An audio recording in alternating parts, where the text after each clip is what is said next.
भाइयों बहनों, praise the Lord. सभी को जय मसीह की।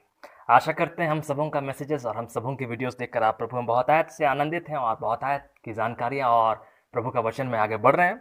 आज के जो संदेश है, हम लोग देखते हैं कि बहुत से लोग आज ट्रिनिटी शब्द से वाकिफ हैं और पूछते हैं कि यदि आपका परमेश्वर एक है तो आप उसको 3 पर्सन्स में क्यों मानते हैं और तीनों एक कैसे हो गए। और जो बाइबल विरोधी हैं वो भी इन सब बातों के द्वारा मसीही विश्वासियों पर दोष लगाते हैं और उनको उकसावा देते हैं कि इन सब बातों के द्वारा परमेश्वर के वचन पर दोष लगाए और उनके विश्वास की जांच परख हो जाए। और शैतान तो हम जानते हैं ऐसा अवसर खोजता रहता है। तो हम सब कैसे जवाब देंगे। तो परमेश्वर का जो हम लोग वचन पढ़ते हैं, भविष्यवाणी की पुस्तक पुराने नियम से नए नियम तक, हम लोग देखते हैं कि परमेश्वर एक है। साफ साफ कहता है, कहीं भी ट्रिनिटी शब्द, त्रिएक शब्द कहीं भी इस्तेमाल नहीं हुआ है, ना कभी होगा। क्योंकि हम सभी जानते हैं परमेश्वर एक है और आत्मा है। और उसने कहा भी है कि जो मेरी आत्मा से महिमा करता है वही मेरा पुत्र है, और जो मेरी आराधना करना चाहता है वो आत्मा और सच्चाई से करे। और हम लोग देखते हैं कि पुराने नियम में जब परमेश्वर भविष्यवक्ताओं के द्वारा बुलाहट देते हैं, स्वर्गदूतों के द्वारा जब व्यवस्था ठहराते हैं और यह अपने आप को मनुष्य जाति के ऊपर, इज़राइल के ऊपर व्यवस्था के कालों में प्रकट करते हैं, और उसके बाद अन्य जातियों के ऊपर पुत्र के द्वारा जो पवित्र आत्मा से जन्म लेता है उसके द्वारा अपना प्रेम सारे मानव जाति के लिए प्रकट करते हैं, तो लोग उनको 3 शख्स मान लेते हैं। मतलब पुराने नियम के अनुसार यहोवा परमेश्वर, नए नियम के अनुसार यीशु मसीह, उनका शारीरिक देहधारी रूप, उनकी संतान, और पवित्र आत्मा से जन्मा तो उसको एक और परमेश्वर की बहुत लोग संज्ञा देते हैं कि पिता, पुत्र, पवित्र आत्मा। परंतु परमेश्वर का वचन साफ साफ कहता है कि परमेश्वर एक आत्मा है और सब कुछ उसकी आत्मा के द्वारा सृजा गया है और रचा गया है। और इसीलिए परमेश्वर का जो वचन यीशु मसीह, जो स्वर्ग में था, जो आदि से वचन था, आदि में था और आदि में परमेश्वर के साथ था और परमेश्वर के स्वरूप में था, और इसलिए परमेश्वर था और उसकी संतान था, और उसके सारे दूत जो थे उसके संगति में थे, वो सभी भी ईश्वर के स्वरूप में होकर परमेश्वर की समानता में उसकी संतान थे और हैं।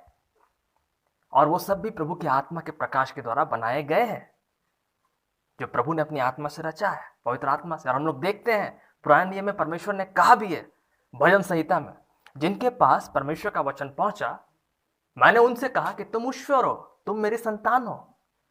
जिनके पास परमेश्वर का वचन पहुंचा, मैंने उनसे कहा कि तुम ईश्वर हो, तुम परमेश्वर की संतान हो। ये बातें भजन संहिता में दर्ज है। और जब यहूदी यीशु मसीह पे ये आरोप लगाते थे कि ये अपने आप को परमेश्वर का पुत्र कहता है और ईश्वर के स्वरूप में दर्शाता है, तो यीशु मसीह ने भी उनको वही बातें कोट की जो भजन संहिता में था। क्या तुमने पवित्र शास्त्र में कभी ये नहीं पढ़ा कि जिनके पास परमेश्वर का वचन पहुंचा, परमेश्वर ने उनसे कहा कि तुम ईश्वर हो, तुम मेरी संतान हो, तो फिर तुम मुझ पर क्यों दोष लगाते हो। तो यहूदी इस बात को नहीं समझ पाए कि परमेश्वर आत्मा है और आत्मा के द्वारा वो चीजों को रचता है और सब कुछ उसमें जीवित है, सब कुछ उसमें परमेश्वर के स्वरूप में है। इसलिए यीशु मसीह जब पवित्र आत्मा से कुंवारी मरियम के द्वारा गर्भ में आया तो वो परमेश्वर की समानता में था और स्वयं परमेश्वर था, पराक्रमी परमेश्वर, जो आदि से परमेश्वर के साथ है, परमेश्वर है। और इसीलिए पुराने नियम में जो स्वर्गदूत परमेश्वर यहोवा का वचन और संदेश लेकर जो उतरते थे, उन्होंने कभी भी अपना नाम जाहिर नहीं किया। उन्होंने कहा मैं यहोवा हूं। वो परमेश्वर का वचन लेकर आते थे, ईश्वर के स्वरूप में होकर आते थे। तो जो कुछ भी परमेश्वर के द्वारा रचा जाता है वो स्वयं परमेश्वर है। जो परमेश्वर के पवित्र आत्मा के द्वारा जन्मा है वो परमेश्वर है। और वचन कहता भी है, हम सब भली भांति जानते हैं कि जो शरीर का जन्मा है वो पाप का दास है। जैसे इज़राइल जो व्यवस्था में चलकर पाप का दास बनाने जाती, जो व्यवस्था में चलकर पाप का दास बने, परंतु जो आत्मा से जन्मा है वो स्वतंत्र है, वो पवित्र आत्मा से जन्मा है और परमेश्वर की संतान है। और स्वयं परमेश्वर का आत्मा उसमें चलता है, अगुवाई करता है, अपने वचन के पीछे उस व्यक्ति को चलाता है और अपनी व्यवस्था को पूरा करता है। जिस प्रकार यीशु मसीह पवित्र आत्मा के द्वारा चलाए जा रहे थे और परमेश्वर के वचन के अनुसार चल रहे थे, और उन्होंने व्यवस्था को पूरा भी किया और हमारे लिए एक मार्गदर्शक और हमारे लिए एक अगुवा बने, वो कि परमेश्वर की आत्मा के द्वारा हम लोग चलाए जाएं। वो हमें अपने वचन के पीछे चलाएंगे और उनका वचन ही हमें व्यवस्था को पूरा करने में सहायता करेगा पवित्र आत्मा के प्रकाशन में। और इसी पवित्र आत्मा वचन को हम लोग त्रिएक परमेश्वर का एक हिस्सा मानते हैं, परंतु असल में ये परमेश्वर का ही हिस्सा है और वो 3 नहीं, एक ही है। परंतु उसकी महिमा के लिए हम लोग त्रिएक शब्द का इस्तेमाल करते हैं, पिता, पुत्र, पवित्र आत्मा। और जो लोग बाइबल को पढ़ते हैं और परमेश्वर से प्रेम करते हैं, वो निश्चित आत्मा में जानते हैं और विश्वास करते हैं। उनको इन सब बातों से कोई फर्क नहीं पड़ता कि लोग क्या कहते हैं, क्या सोचते हैं। वो निश्चित आत्मा में जानते हैं कि परमेश्वर एक है और सब कुछ जो उनके द्वारा रचा गया है वो सब पवित्र आत्मा से है। जो कुछ भी स्वर्ग में था और जो कुछ भी परमेश्वर की स्तुति करता है, और इसीलिए जो यीशु मसीह आदि से था वो परमेश्वर के स्वरूप में परमेश्वर कहलाया।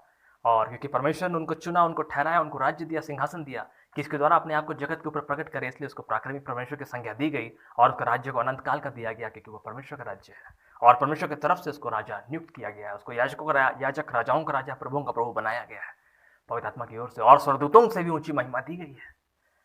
स्वर्गदूत भी परमेश्वर की संतान है, लेकिन उसी यीशु मसीह के नाम में परमेश्वर ने अपने आप को प्रकट किया कि स्वर्ग और पृथ्वी की सारी वस्तुओं को, जो उस पर विश्वास करते हैं, जो उसका भय मानते हैं, जो उसके प्रेम में चलना चाहते हैं, जो उसकी महिमा स्तुति आराधना करना चाहते हैं और जो अपना जीवन प्रभु को सौंपते हैं, जीवनदाता, मुक्तिदाता, तारनहार की स्तुति आराधना करना चाहते हैं, पश्चाताप करना चाहते हैं, एक देह एक आत्मा होना चाहते हैं, लेपालकपन में, प्रभु यीशु मसीह में, पवित्र आत्मा में, प्रभु उनको एक करे। और इसीलिए परमेश्वर ने अपने आप को यीशु मसीह के रूप में सारे जगत में प्रकट किया है और सब कुछ स्वर्ग पृथ्वी और सब कुछ जो था, है और रहेगा, उसको उसका अधिकार में कर दिया है परमेश्वर के स्वरूप में।